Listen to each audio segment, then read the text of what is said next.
आइए हम पहले वोकैबुलरी देखते हैं। सागा, बहुत लंबी कहानी, कथा जिसको हम कहते हैं, है ना। A very long story, a long series of events, epic, Chronicle. Chronicle का मतलब क्रोनो, यहाँ पे देखो एक रूट वर्ड आपको दिखेगा क्रोनो। क्रोनो का मतलब होता है टाइम, है ना। क्रोनो, क्रोनो का मतलब होता है टाइम। सो टाइम के अकॉर्डिंग हम कौन सी चीजें जब सीरीज बना देते हैं तो वो क्रॉनिकल बन जाता है, ठीक है। एंटोनिम क्या होगा? फैक्ट या फिर ट्रुथ। अब कहानी का एंटोनिम ट्रुथ है, हम इसलिए इसको एंटोनिम्स में लेंगे बिकॉज हम बोलते हैं ना कहानियां मत बनाओ, मतलब झूठी बातें बनाना। अब जरूरी नहीं होता है कि हर कहानी झूठी हो, but usually in general terms कहानी का मतलब होता है कोई चीज काल्पनिक, ठीक है। सो इसीलिए इसके एंटोनिम में फैक्ट या ट्रुथ आ जाएगा। Her new novel is a lengthy and compelling family saga, मतलब उसका जो नया नॉवेल है वो कंपेलिंग और लेंदी, लंबा, कहानी घर घर की, लंबा चलने वाला सागा है, ठीक है। Family saga. रैंगलिंग का मतलब क्या है? बाय रैंगलिंग का मतलब होता है आर्ग्यूमेंट, लड़ाई, ठीक है, with someone about something specially for a long time. Altercation, bickering, ये सब इसके सिनोनिम्स है। एंटोनिम गेट अलोंग, एक्सेप्ट, जब हम कोई चीज स्वीकार कर लेते हैं तो उस बात पर लड़ाई नहीं होती है। गेट अलोंग एक फ्रेज है, फ्रेजल वर्ब है। गेट अलोंग का मतलब होता है आपस में मिलजुल कर रहना। जैसे आप कहते हैं I get along with my roommate well, मैं मेरी रूममेट के साथ में अच्छी बनती है। अच्छा बनना मतलब अच्छे संबंध होना। मेरी रूममेट के साथ में अच्छी बनती है मतलब हम लड़ाई नहीं करते हैं, मिलजुल के रहते हैं, अच्छी बनती है हमारी, है ना। I get along well with my neighbours, मेरे पड़ोसियों के साथ में अच्छी बनती है, हम लड़ते नहीं है, हम अच्छे से रहते हैं, मिलजुल कर रहते हैं। They had been wrangling with the authorities about parking spaces, parking को लेके। और भाई दिल्ली की बात अगर कर लें तो पार्किंग के बहुत लफड़े हैं। टसल, टसल का भी मतलब वही है, टसल का मतलब भी लड़ाई है, लेकिन यहां पर रैंगलिंग ये usually for a long time, दोनों भी लड़ाई है, बस दोनों में फर्क क्या है कि ये ज्यादा टाइम तक अगर चल रहा है, जैसे पड़ोसियों के बीच में हो जाता है, सास बहू के साथ में, और फिर रूममेट के साथ में, इस तरह की जो एक कुछ लड़ाई होती है ना जो लंबी चलती है, तो उसके लिए हम ये वर्ड यूज कर सकते हैं wrangling.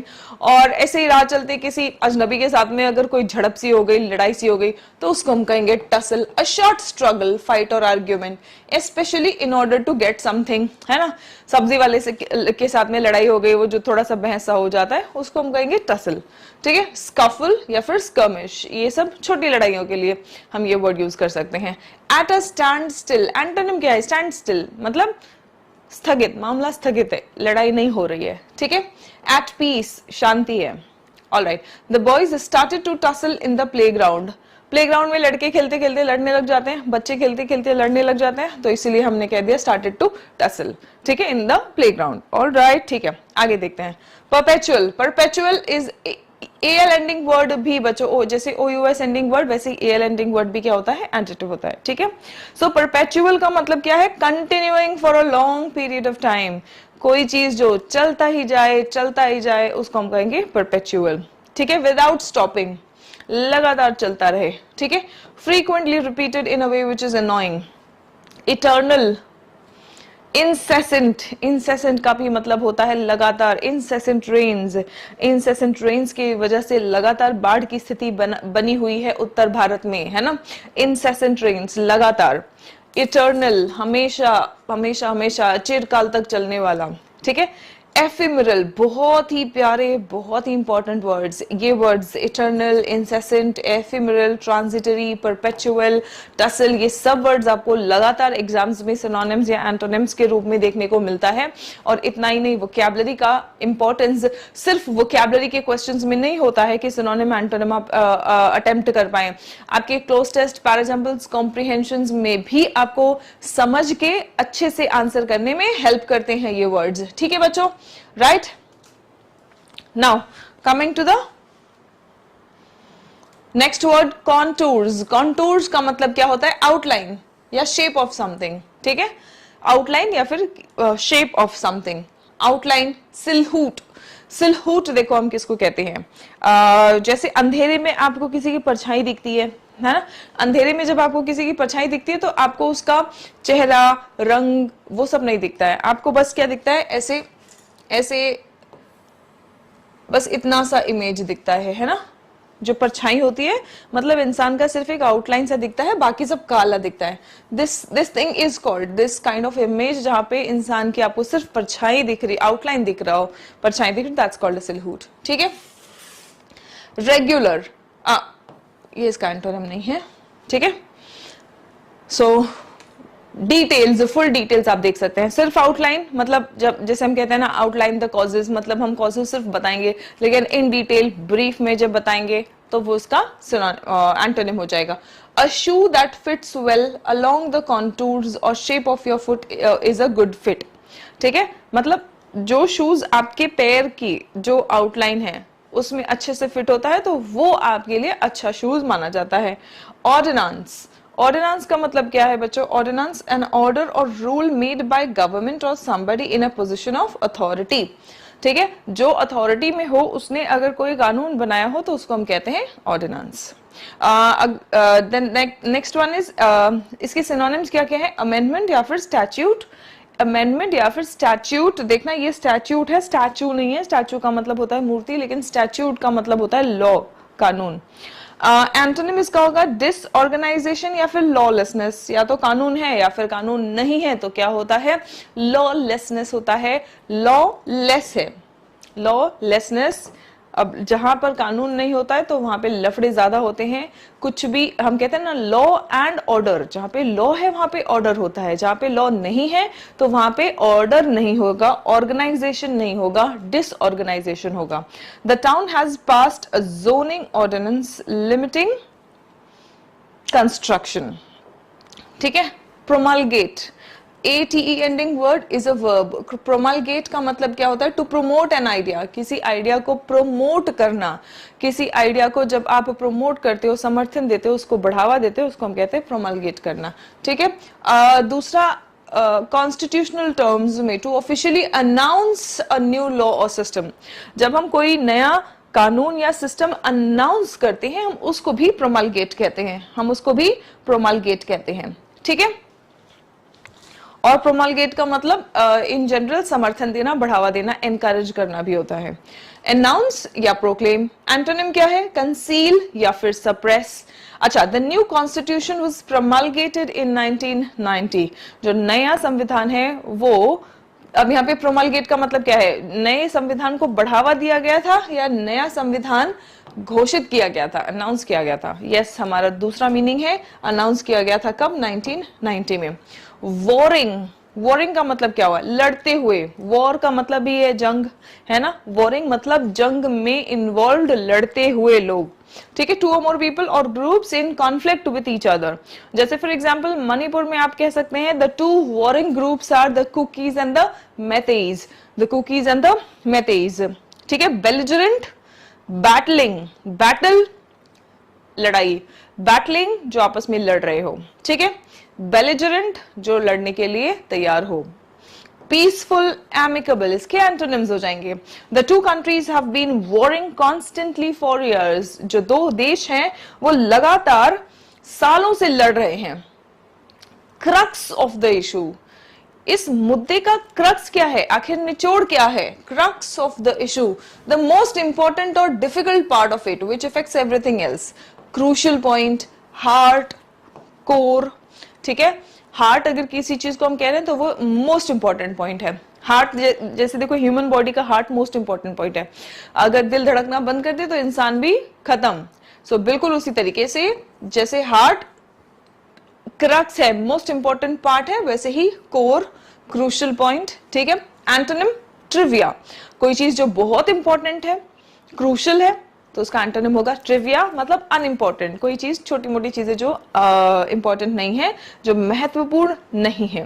He said the crux of the matter, crux of the matter कह दो, क्रक्स ऑफ द इशू कह दो, वाज इकोनॉमिक पॉलिसी। रेमिट का मतलब क्या होता है? ये भी एक वर्ब है, पैसे भेजना। रेमिट का मतलब होता है पैसे भेजना, as a payment to a person और प्लेस। ठीक है। टू कैंसिल समबडीज डेट और फ्री somebody फ्रॉम ड्यूटी और पनिशमेंट। अगर किसी को कोई पैसे भरने हैं या किसी को कोई सजा मिली है, अगर उसको भी कैंसिल कर दिया जाए, जैसे मान लो आपको टैक्स पे करना है, फार्मर्स का कई बार टैक्सेस रेमिट किया जाता है। क्यों? रेमिट के दो मीनिंग है, याद रखना। एक तो जो आप बाध्य हैं पेमेंट करने के लिए, या आपको कोई सजा मिली हो, इन दोनों चीजों को अगर कैंसिल कर दिया जाए तो उसको भी हम रेमिट कहते हैं। और रेमिट पैसे भेजने को भी कहते हैं।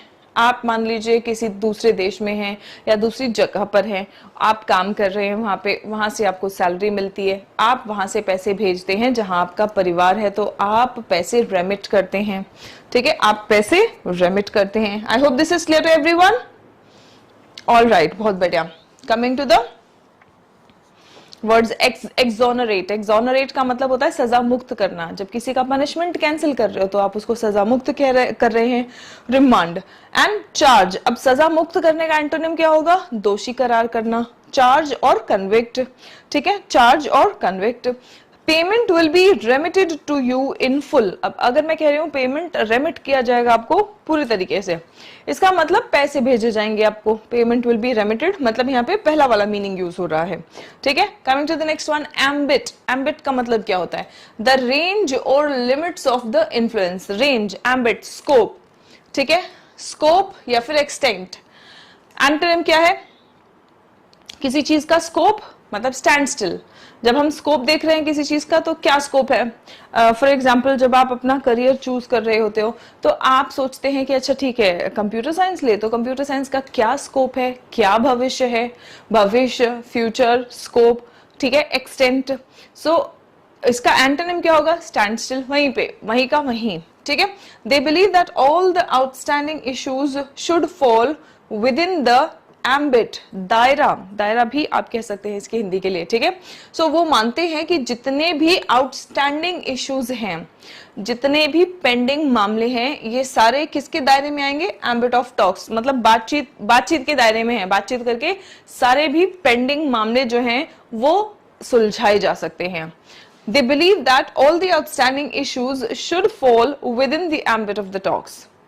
Concede का मतलब क्या है? वर्ब है ये भी। कंसीड का मतलब होता है मान जाना किसी की बात। कोई जिद कर रहा है, आप उसकी जिद मान लेते हैं तो आपने कंसीड कर दिया। टू एडमिट, अच्छा इसका ये भी मीनिंग है कि अगर आपने कुछ गलती वगैरह की है तो आप उसको मान ले रहे हो। पहले अड़ रहे थे, नहीं मान रहे थे, अब आपने स्वीकार कर लिया। ठीक है, admit often unwillingly that something is true.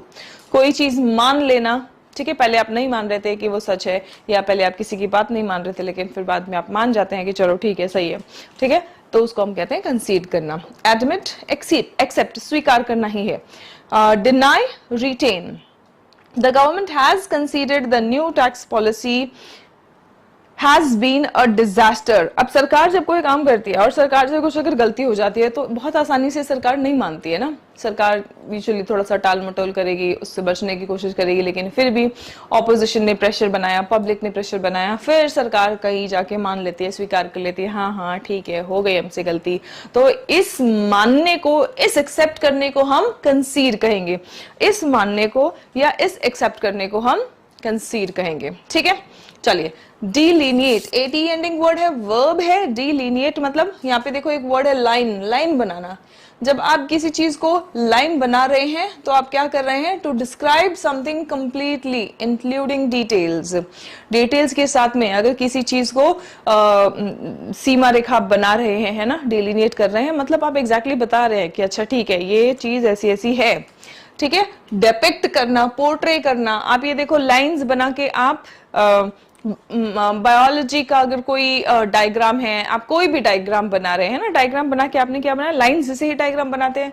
Lines बना के फिर उसके बाद में आप दिखाते हैं कि कोई चीज देखो ऐसी है, तो आपने क्या किया है? उसका चित्रण किया है, आपने उसको प्रदर्शित किया है, आपने उसको पोर्ट्रे किया है, आपने उसको डिपिक्ट किया है। एंटोनिम क्या है? इम्प्लिसिट। कोई चीज को जब आपने डायग्राम बना के डिलीनिएट करके दिखा दिया, मतलब क्लियर सबके सामने रख दिया। दूसरा है इम्प्लिसिट, मतलब बिना कहे समझाना। ठीक है, इम्प्लिसिट ऑब्सक्योर, कोई चीज अस्पष्ट है। ठीक है, अच्छा the way to the hospital was clearly delineated on the map. मतलब मैप पर हॉस्पिटल जाने का रास्ता क्लियरली डायग्राम के थ्रू, एरोज के थ्रू, लाइन बना बना के दिखाया गया था। ठीक है, so the way to the hospital was clearly, साफ साफ डिलिनिएट किया था ऑन द मैप। एब्रोगेट, फिर से एटी एंडिंग वर्ड आ गया तो ये वर्ब है। एब्रोगेट का मतलब क्या होता है? कोई भी लॉ कैंसिल कर देना। डू अवे विथ एक फ्रेजल वर्ब है। डू अवे विथ मतलब छुटकारा पा जाना, get rid of. Do away with मतलब छुटकारा पाना, get rid of. Abrogate, repeal, get rid of, छुटकारा पाना किसी भी चीज से फॉर्मल तरीके से, अ लॉ, राइट और फॉर्मल अग्रीमेंट। सिनोनिमस का क्या होगा? रेप्यूडिएट या फिर रिवोक। रेप्यूडिएट या फिर रिवोक। एंटोनिम क्या होगा? enact, establish. The treaty was abrogated in 1929. ये जो ट्रीटी है, ये जो समझौता है, इसको कैंसिल कर दिया गया था, रिपील कर दिया गया था 1929 में।